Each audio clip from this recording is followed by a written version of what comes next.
Hi అండి. ఈరోజు పెసరపప్పు పచ్చడితోటి దోశ వేస్తాను. సూపర్ ఉంటుంది. ఇది పెసరపప్పు 1 గంట నానబెట్టి అందులో ఎండుమిర్చి, రెడ్ చిల్లీ మనకు కావాల్సిన కారాన్ని బట్టి, అలాగే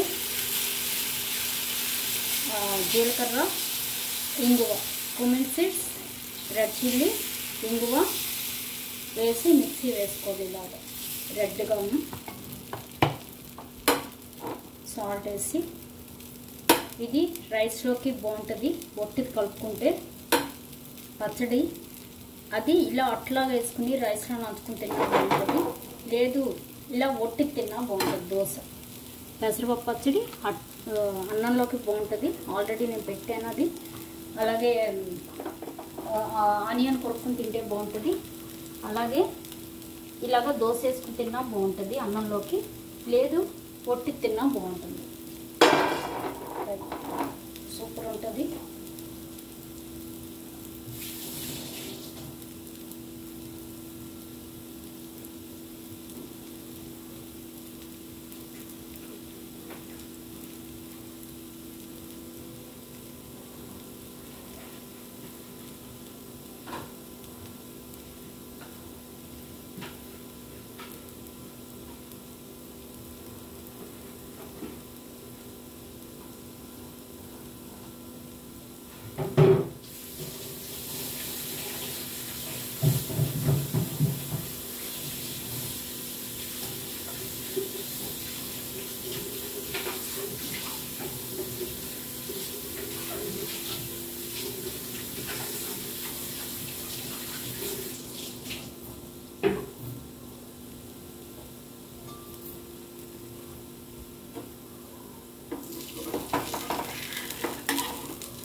చూసారు కదా, ఇలా వెనక్కి తిప్పి కాల్చుకుంటే మనకి రెడ్గా వస్తుంది, క్రిస్పీ వస్తుంది.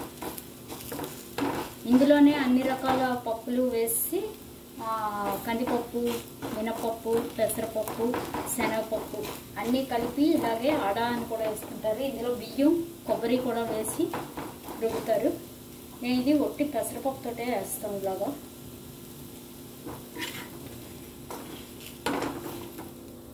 చూసారు కదా ఎంత బాగుందో. ఇప్పుడు ఇంకోటి వేసుకుందాం.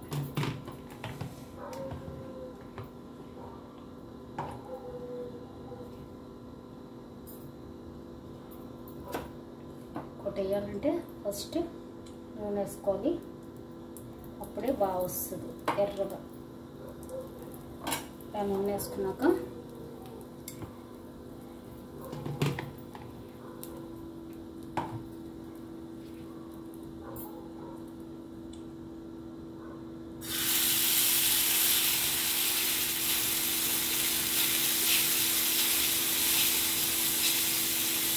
అప్పుడు చేత కలపాలి.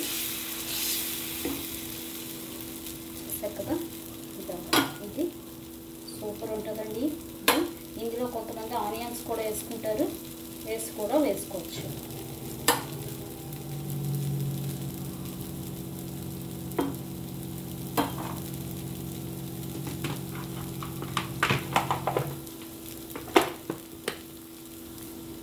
చూసారు కదా, ఇలాగా కాలేక మనం తీసేసుకుందాం.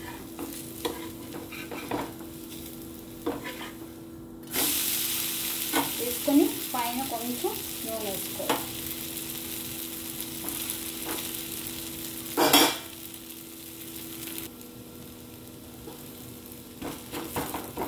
ఇలా కావాలి బాగా.